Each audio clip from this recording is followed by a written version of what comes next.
Hello there, Facebook world, and over on YouTube as a download afterwards, and all of the usual blah blah blah bullshit, crappy, fucking shitty stuff.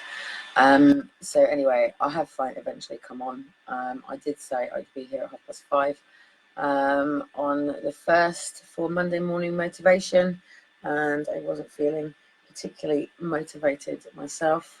So anyway, today I want to talk about you're mad, you're fucking crazy, you've got mental health issues, um, and how does anybody in the UK get any form of help with any matter going on in their lives, be it a breakdown of relationship, grief, going through any physical health challenges, struggling to achieve something that is beyond their capabilities at that particular time and getting frustrated, um, moving. It doesn't really matter what it is. If any person is out of character to how somebody else expects them to be, not how that person is meant to be in themselves, but to somebody else.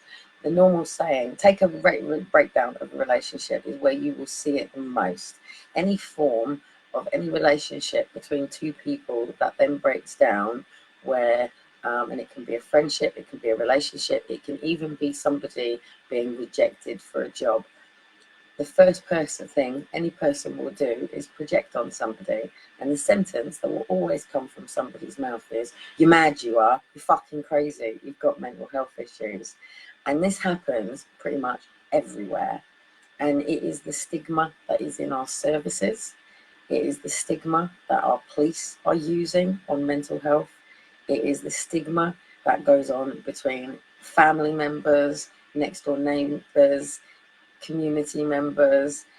It is a stigma that is attached to the asses of pretty much everybody who is ignorant and has absolutely no understanding whatsoever of internal battles and the things that people go through and the struggles that people have. And one thing you all know is I am open with the battles that I face on a daily basis. Today, I didn't want to talk to any of you. Today, I was quite happy to fail and fail to a higher level than of anything, because one of the things that's a real challenge, and Dean and I have had quite a conversation about this weekend over how does the 1% control the 99%. And one battle I've always had my whole life is people like to control me. And I've had it my whole life, be it at school, be it at the youth club, be it in my own home with my mother and father. My father's never tried to control me because he's never actually been in my life at a point where he's needed to be there. He wasn't there in my girl teenage years, so I never had a father that was dealing with a teenage daughter, So, I've had it with people on the streets, I've had it in nightclubs, I've had it in workplaces, and I'm sure as most people have. And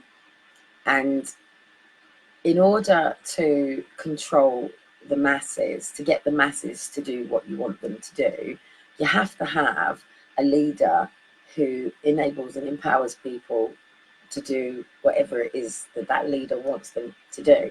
Now, one of the challenges that we're having here in the UK right now is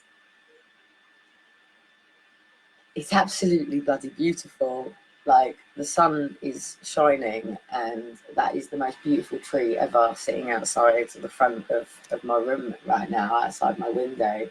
And the sun really, really is shining, and it's beautiful. The birds are flying out there with absolutely no issues whatsoever.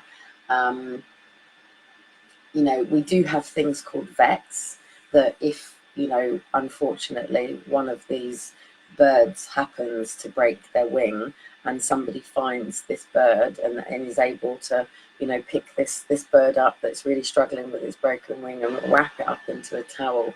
And we do have a facility here in the UK where people can take them to a veterinarian, and the veterinarian will have a look at this bird and hopefully be able to heal or fix their wings. But if not, then that bird will go into a institution, into a prison, into a cage. they will take that bird that is sitting outside. In fact, I shall show you. You won't be able to see me properly because it will be really, really, really bright. And if you can't see it, then tough shit. But if you can, then... So basically, Johnny fired the camera again. But basically, the birds will inhabitate. There you go. They're all out now. So they will fly around with ease. Their needs will be met. They will literally dip down onto the floor and pick up a worm, or, you know, some form of, you know, way of going and feeding their family. There is no exchange of money with those birds. Those birds have no exchange of money whatsoever. But there will be bigger birds that want the worm that that bird wants to take back to its nest, and it will come and peck its head, and it will try to take it out of the sky.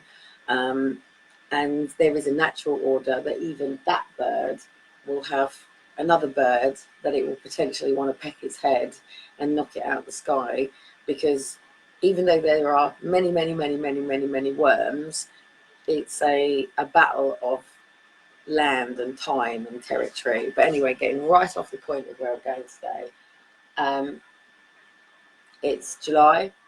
It's the most pinnacle point ever that we have in government right here, right now. As from, I think it's I haven't got the date to hand, but government will cease this month. We will have no government whatsoever. Government is over. School holidays is coming to an end.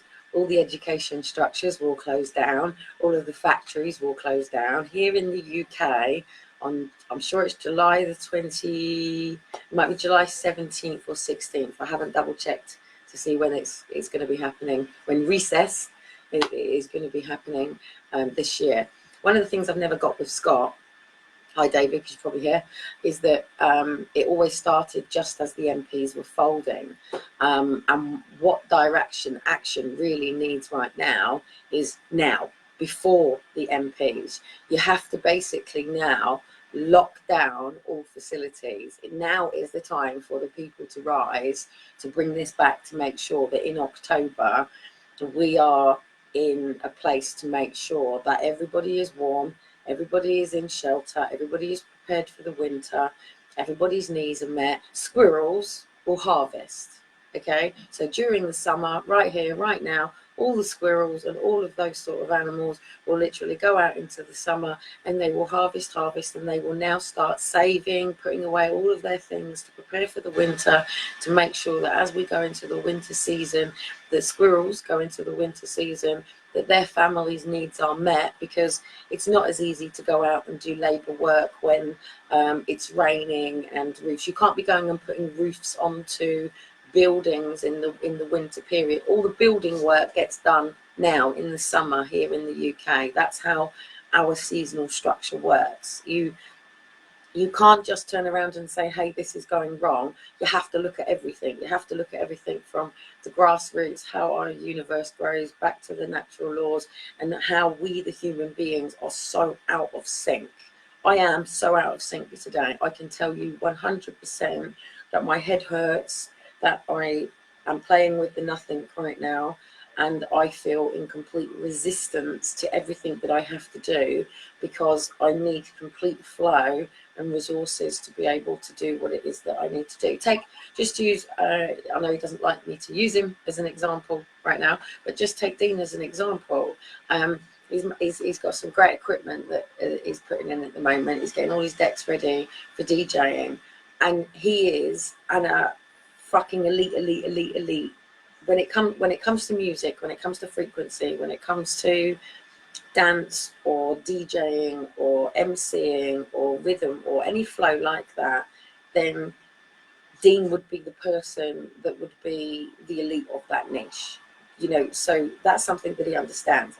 But he's only as good as the tools and the equipment that he has. And we spent a few hours last night between me, Dean and Liam trying to work out whether the equipment was in time. So between the headphones and between what was coming out, whether or not the time thing was right on it. And I said to Dean, is it really going to matter if you go and play and do DJ? Is it really going to matter? Are a non-novice audience going to really notice? So when he is the DJ, he is the organ grinder, the conductor, he is the person within the nightclub, within the fields, within the festivals, that has to take a cattle market of people. So basically, in this country right now, people will queue for days and weeks to see an artist perform. People will throw their fucking knickers at artists. That's how sad our country is. Do you know what I mean? We have the Lord that we are here to worship, but people worship idols in this country. It's half of what's gone fucking crazy. People will actually worship bright white teeth people who walk around in short shorts, who's actually a male, just because they're on some celebrity Love Island, or, you know, we the human beings love to, I don't know, thrive on the drama of a marriage breakdown that's going on some whatever doodah. But what is quite relevant at the moment is Emmerdale are actually covering social services story. And I haven't managed to get it up properly yet, because I wanted to put it up really properly to get you over to be discussing this on the blog. That's not a blog that I've created, but it's a blog that the newspaper article have created on this storyline in Emmerdale. But this is how crazy people are. One of my very, very, very good friends used to be in Emmerdale. I've got lots of celebrity soap friends, you know, people who are in EastEnders, Emmerdales and stuff like that. That's how we're able to manipulate some of the storylines that are necessarily going on in the moment, because, you know, I've got friends that really care. And my friend Kay, she played Cynthia in Emmerdale, and she's adopted. So she's out there pushing for quite a few different stories now on forced adoption, and also looking at all of the different avenues on when should a child actually be removed from the family. Now, EastEnders also covered a story not long ago, back a couple of years ago, where somebody with bipolar had care and control of a child. Now, here's the problems and here's the troubles.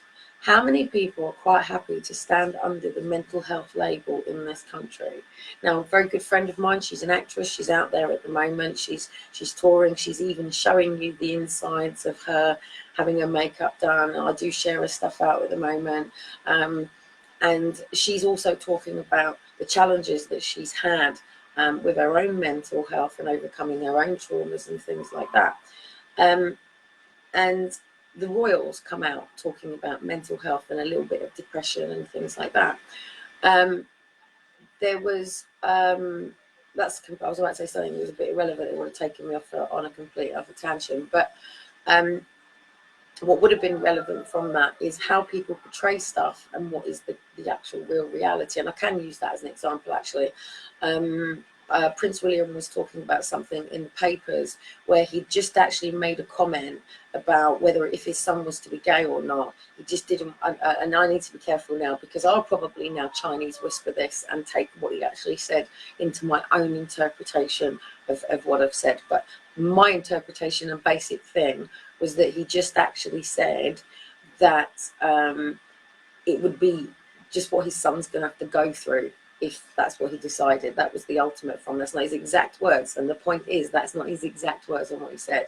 But what the reporter then did was completely took his words out of content and turned it into something completely different. And this is what is going on within our social care, the police, multi-agency, psychology, therapy, counselling, trauma counselling, alcohol counselling, drug rehabilitation, you know, playing with self-damaging things, self-harming, using sex as a weapon, as a tool, going out and having completely destructive behavior. At the end of the day, how somebody chooses to behave is up to them.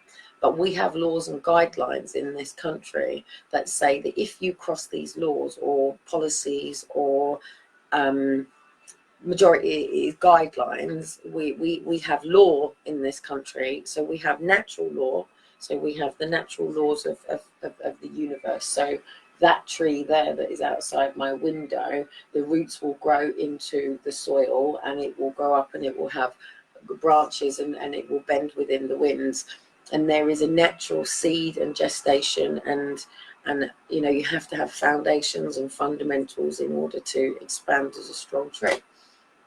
Now, one of the sayings in the Bible is about to look at the fruits of the person. You know, a rotten apple will produce rotten, well, actually it'll produce nothing, so it'll just die. But an apple tree, if it's completely, the tree is rotten, if the roots are rotten, if the soil is rotten, it will not produce good fruits. And if it is good, the soil is nutrient and things like that. You have to bear with me. I'm really brain fogged today.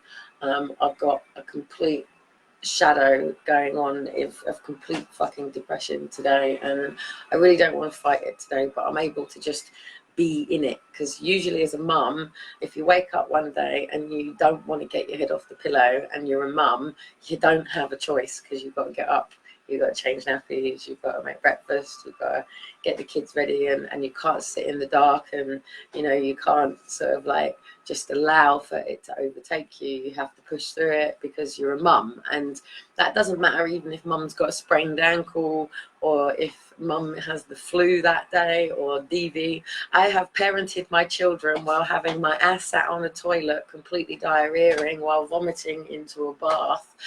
And that can just be having morning sickness from being pregnant, but still raising the other children. I've woken up with food poisoning from a night out on a meal, and woken up in the morning with my head on the pillow and children jumping all over me, and you know, still having to get on with that day. I have had braces in my wrists with cast running from my arm all the way halfway up my arm, with a dislocated shoulder, still having to drive a car, forced by social services, by the way, who refused a taxi for my children, to drive my children to school.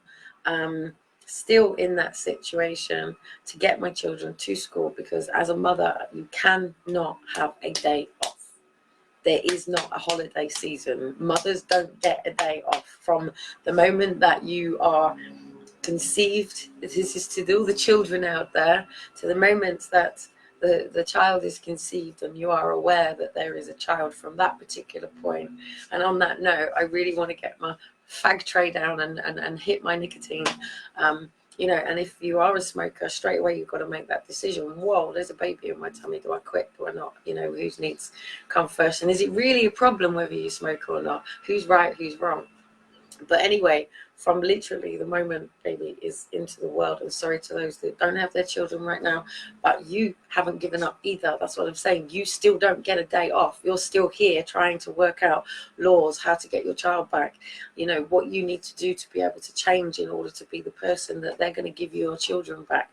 You're still here banging against the system. You're still here trying to find ways of getting your head off that pillow this morning. You're still looking for a mustard seed of hope. You're still trying to find some avenue and some way that gives you a reason to get your head off the pillow. Because to some of us, our children were our lifesavers, and actually our children were our reasons to get our head off the pillow and give us a reason. And it was their smiles that help us through the harder moments of the days. And you know, and that happens with everybody. That happens, you know, our children do become our reason to do everything. Some dads or some mums don't want to go and clean toilets to make money, but when it comes to their children and putting food in their mouths, they will go out there. And like I did, you know, as a mother, and whether people agree or not, but I was on the bones of my bloody ass in 2013. I had been medically kicked out of university. I had had my ex-husband taking me from all angles. I mean, he had the house, he had the stuff. I was the one that had left with the children. I was the one that took the private rental. I was the one having to keep things going. I was the one that had to turn to benefits. I was the one that was actually, for all you men that say men's rights out there, a mother with 2 children was refused social housing because it was not big enough, and I didn't fit any catchment areas, and there was no properties available, and nor no hostels, and I was the one that chose to go and sell my soul to the devil. Not for me. I didn't become an escort for me. I didn't become an escort for me because I loved sex or I wanted to do this. I did it because I had babies, children to support, and I didn't have a father. He was too busy playing games.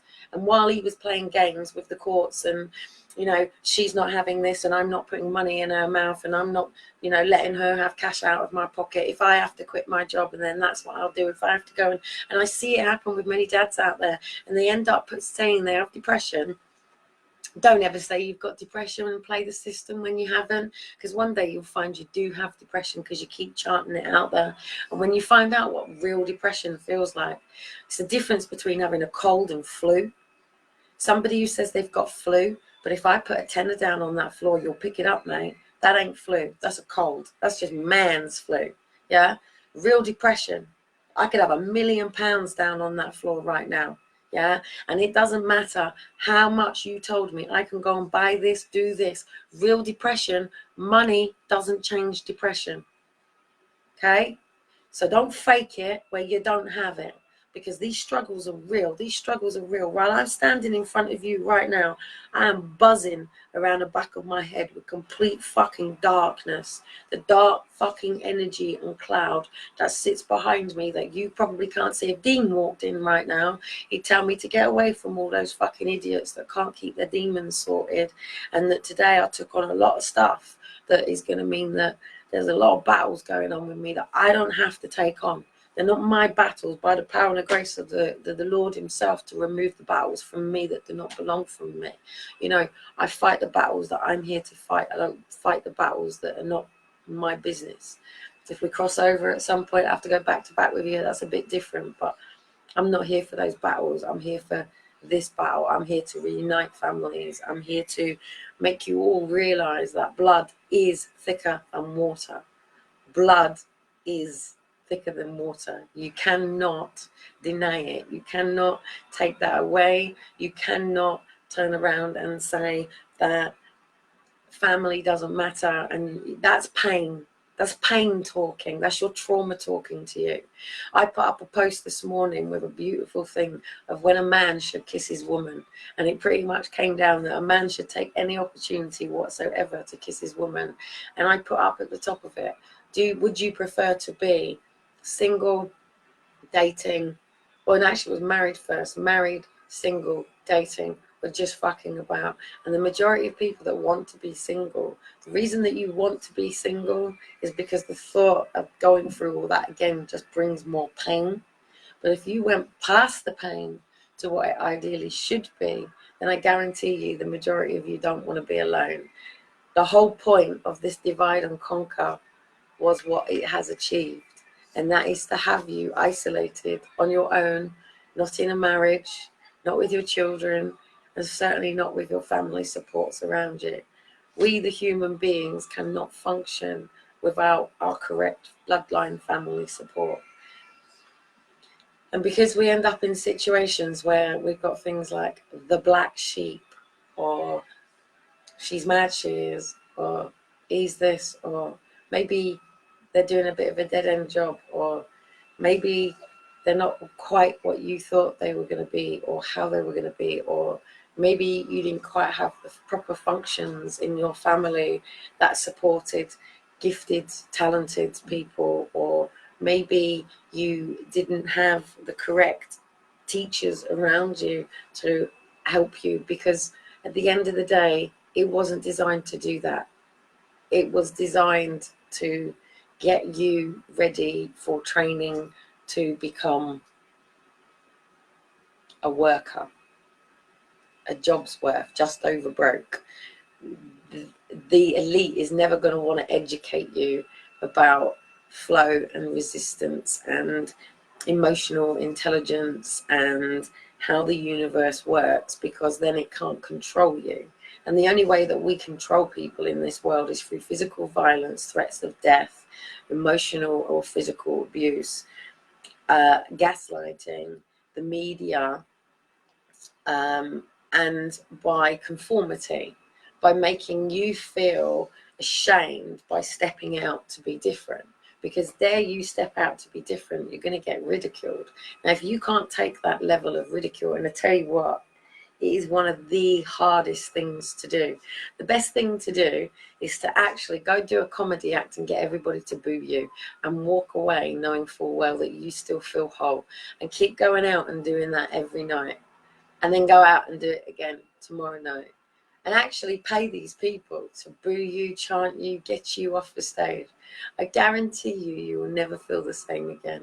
However, if I put you up on that stage and everybody round of applauded you, laughed with your jokes, had a great laugh, you're going to come away feeling absolutely amazing. But you can't go through life, and I can't go through life by other people being the puppet master based on whether they give us a round of applause or whether or not they're telling us, no, can't do that. And this is where I struggle, and this is my battle. This is the thing that I have to overcome on a daily basis. And it's something really difficult because my fear is rejection. That's where my stuff comes from, because I was an abandoned child. So I deal with abandonment issues all the time. Dean doesn't exist to me the moment he walks out that door. That's it. Dean's gone. That's it. And that's going to be very difficult within a relationship for people to understand that. When you're not here, you're gone to me. There is no return. My life changed the moment you walked out that door. I picked up my bags and I got on with it. And that's how I live. And I have lived pretty much all my life that way.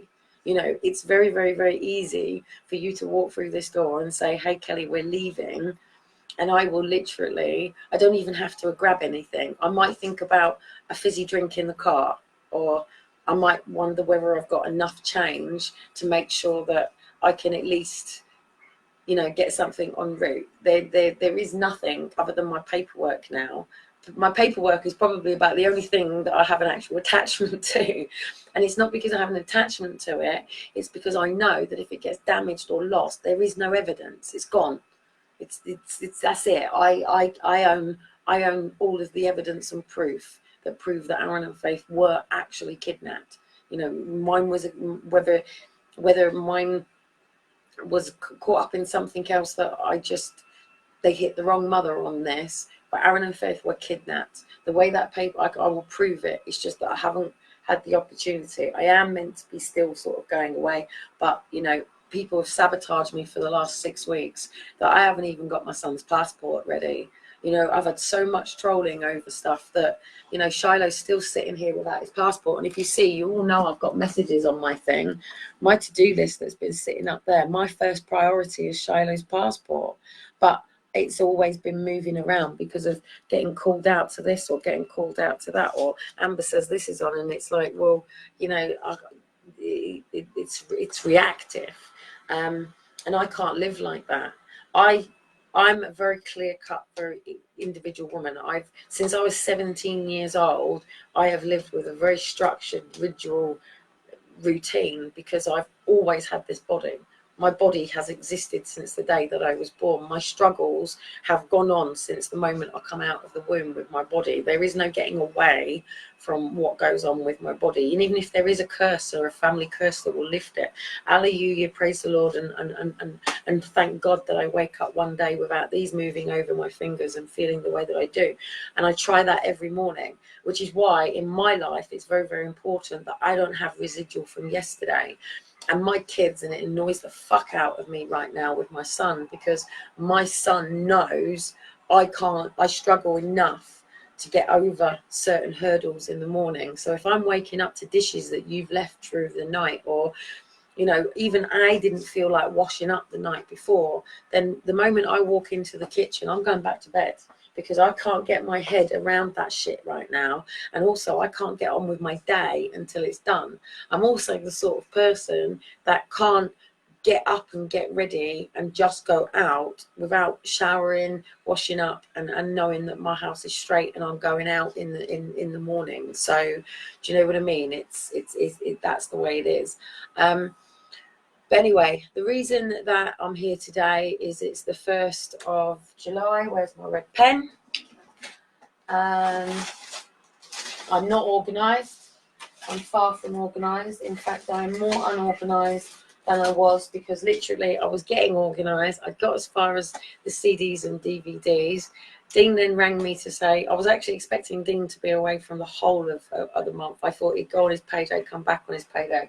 So I was in the middle of a storm as it was, and unfortunately the hurricanes then erupted, and it's been lovely. We've had a lovely few days, but if you try to say to somebody who gets up and goes to work those 2 weeks that you have off a year, or 4 weeks that you get off a year, when you're self-employed, you don't have that sort of time. But the good thing is that works different, because Dean and I sort of work together anyway. So it's just money has to exchange between two couples, which is really difficult. So, but at the end of the day, I'm trying to find my red pen. Where is my red pen? I always have my red pen. I have my black pen. Where is my red pen? See, I've had to move all my drawers around as well to give more space for my son as well. So, because I can't cope with all this clutter, it does my nuts in. And anyone who knows me from my new life, and if you know my psychological assessments, it will tell you straight. Kelly has OCD, mate. She needs order, structure. That's why they say I'm autistic. I have to have routine, fundamentals. Knock me out of it. And have you ever actually seen The Rain Man? Have you ever actually seen somebody having an autistic breakdown, real autistic breakdown? Sometimes not many people see mine. Unfortunately, Dean and Liam's seen mine. Dean is not used to it and doesn't know what he's dealing with just yet.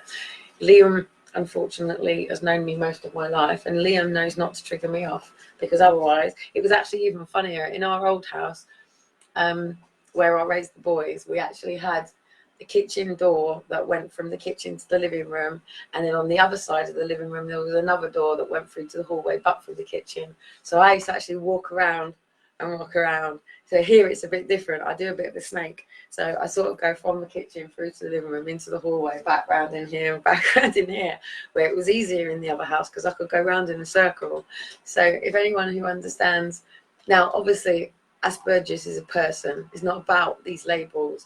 It's about how the brain is wired and how I function, to the fact that I've got blaring bloody light giving me a headache, to fluorescent lights, which I can't cope with whatsoever, to the sound of the rattle in the Hoover that I want to throw it out. It's only kicking. And even in my car, I've got this going on, and it makes it very difficult for me to drive. Unfortunately, whether I want to be able to deal with these things or not, it is the challenge that I live with, whether people want to change it or not. You can't beat it out of me. You can't emotionally manipulate it out of me. Yes, you can make me feel bad about it. Yes, you can shame me. Yes, you can, kick me for a bit, make me feel a bit shitty. But actually what it does, and I have been controlled by violence pretty much all my life.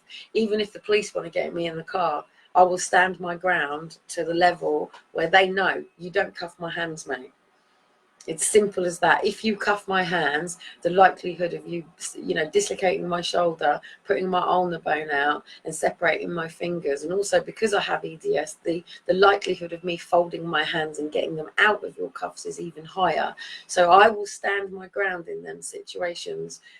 Like, I mean, seriously, when I was arrested for Whitney, I had 7 of the guys in front of me all saying she's quite happy that this is going to happen, but the cuffs don't go on her. This is what she will do. And I told people from the beginning, just don't ever cuff me. Just ask me to get in the car. You don't have to duck my head under. I will do it all by myself. I will voluntarily do it. You don't ever cuff me. If you cuff me, then I have to defend myself. And if I have to defend myself, then I have to defend myself to the level and possibility that I can't do that. I'm a woman, yeah? Not to call the whole weak woman card, but I'm sorry. I am a physical woman. I am weaker than, not every male species, but if you put me, well, even Dean, I'm certainly weaker than Dean, 100%. If you put me down on an arm wrestle between me and Dean, he's probably going to flat me within, 2 bloody seconds in an arm wrestle. And as he says often, if I really want to get rid of these anger issues, he's quite happy to take me over into the ring and, go one-on-one with me. But the likelihood of him knocking me out and putting me in A&E is high. And the likelihood of me doing that to him is 0, impossible. So all this equality stuff, whatever. But the reality is, and I've said this on many appeals, we are meant to have a support system. We are meant to have the husband. We are meant to have the wife. We are meant to have the children. We are meant to have the grandparents. We are meant to have the aunties, the uncles, the cousins. Children are meant to be raised by a community, a family. they're not meant to be cellular to one person, and they're not meant to be dropped off into an education system and then picked up. That was all system designed. I'm not here to live the system designed life, but I struggle unraveling the system designed life, because why do we put our kids to bed at 7:30 at night? We put our kids to bed at 7:30 at night so they can be up at 7:30 in the morning to go to school in the morning. We created and built that into our kids. That's why we fight bedtimes all the time with our kids, because it's not natural. It's not natural for a child to be forced into a routine.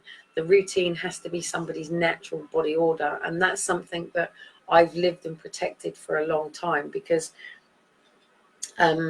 say like right now, prime example, the sin of all sins to me, white bread. Makes me very ill, gives me very bad stomach, makes me very constipated, then puts me through diarrhea, gives me complete sickness for about 6 weeks just from eating white bread. So if I am to eat toast, make sandwiches, eat white bread, even now, I've been doing it for the last couple of days. I know how I feel. I know how groggy I am. I know how constipated I am. I know how sick I feel. I've been sick twice already. I was sick last night. And 6 mornings, so I went straight back to bed, because I'm already feeling the challenges. Coffee, exactly the same. All of these things make me ill, and I know this. So the thing that I want to leave us with is we have an education system that is, today actually there was the release of the new structured education system. Rather than sending children to prison or children who are having challenges in things, they have actually released the Oasis today, which is a set of well, here comes the nanny and totalitarian state for your children, actually launched today. So the new structures and the new education system were all put in place today, ready for all of the MPs to now wrap up and have their, do you remember at school? Do you remember when it was the end of the year? Do you remember what it was like, where we started taking down all of the old pieces of all the work that we had done all year and raveling things up and getting ready for the end of the year party? Do you not remember that whole wrap down? Well, that's exactly what's happening in government right now. So literally this week, as from today, all the way through to the date that I need to find out. So if Amber is there, can you please tell me when government shuts down before this live goes? So when is the school bell gonna ring? Ding, ding, ding, ding, ding, ding. And when are we going to be announcing the new headmaster or headmistress of our system that's going to be in place, ready for a whole new school year in September? I believe they're all back for the 3rd of September.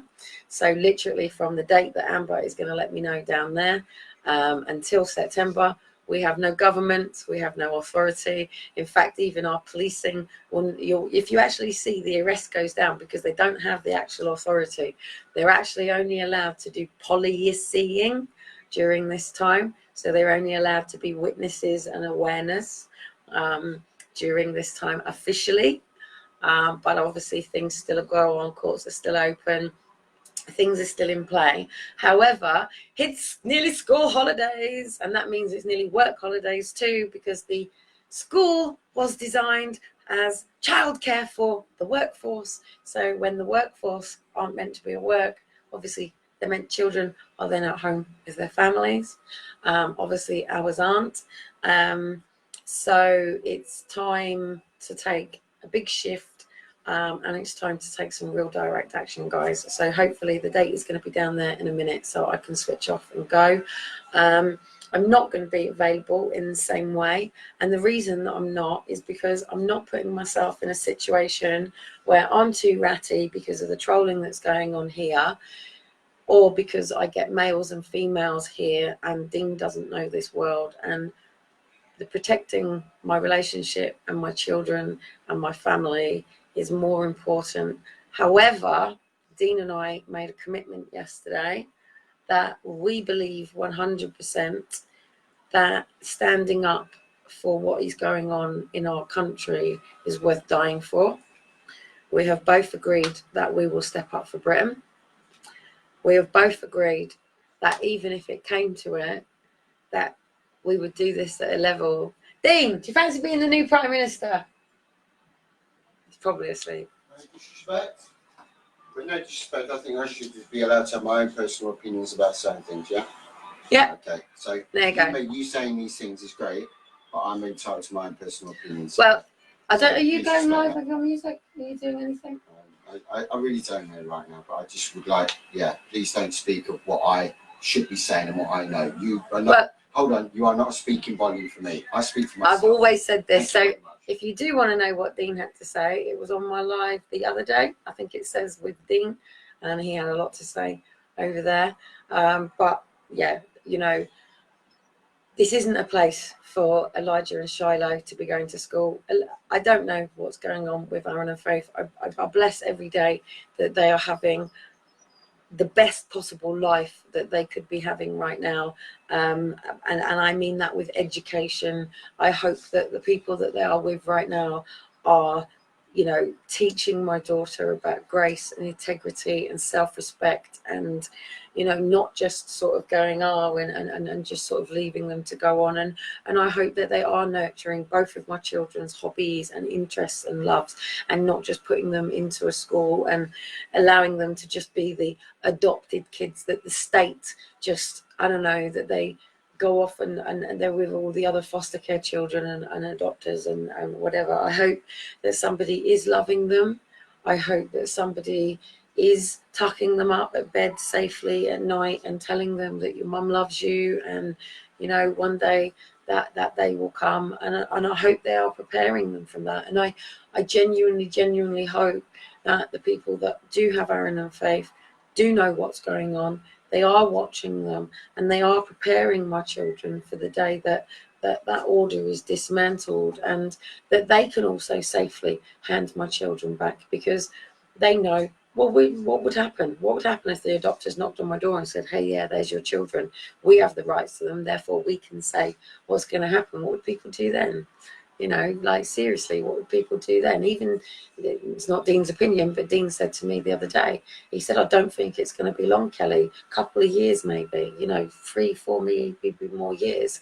So that means I don't have long to get my health right, to get my finances right, to get my home right, and to also get my own feelings right over what I believe is the role of a man and a woman, and the husband and the wife as well, because I battle every day with this: should it work, should it not work, how does it work, how does it not work?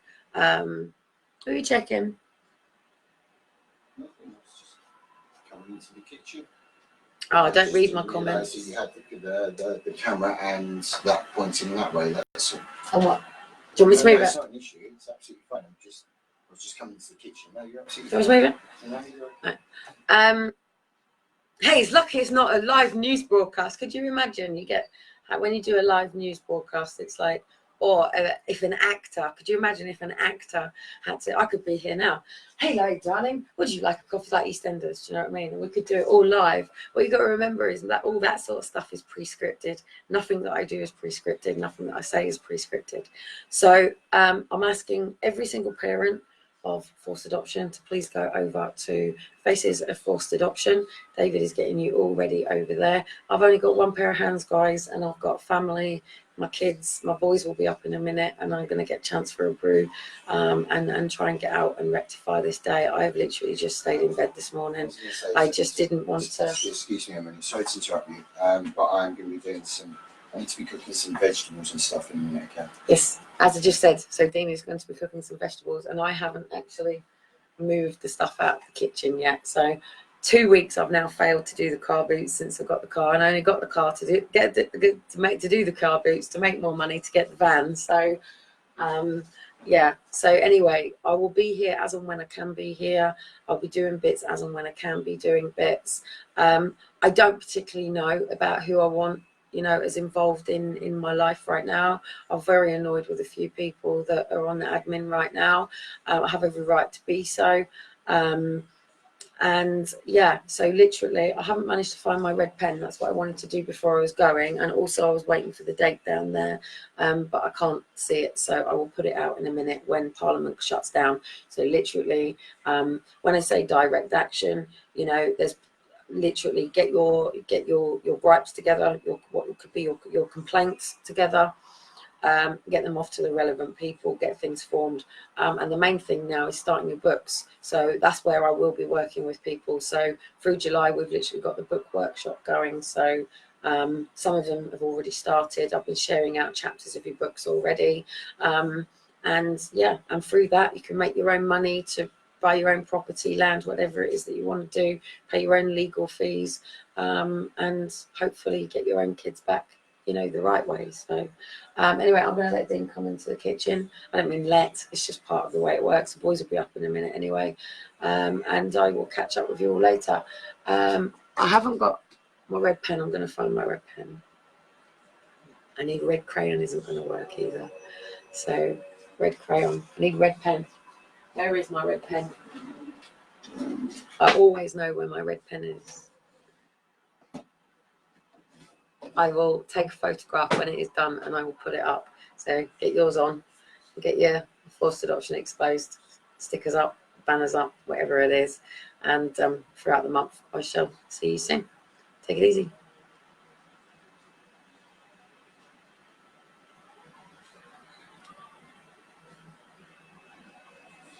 It's not switching out.